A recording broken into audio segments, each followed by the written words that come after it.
here's the result of my experiment on the power of positive and negative words.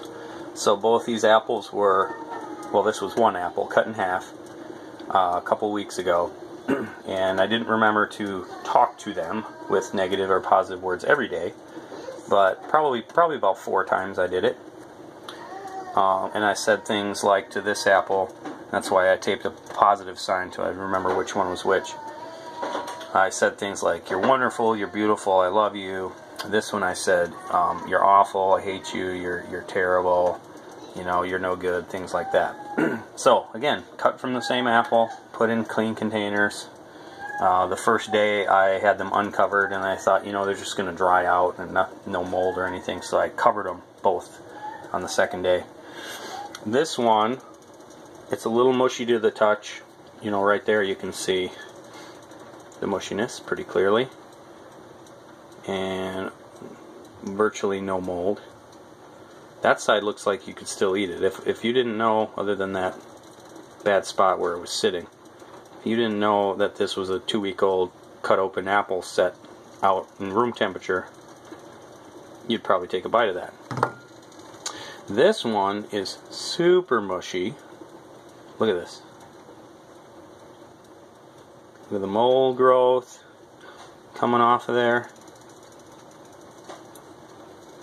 And just how incredibly soft and brown and nasty this is.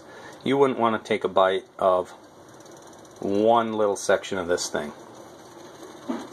And this thing here you could probably, and it's firm, I can tell just by feeling it, you could probably take a bite of 3/4 of this safely.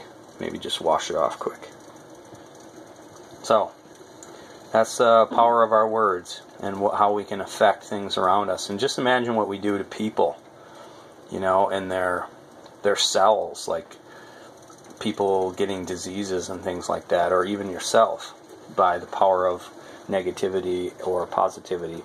And this isn't to give any credence to like New Age thinking or anything like that, but I think, you know, a lot of that occult knowledge is basically just saying how God created the world, which is that our words have power.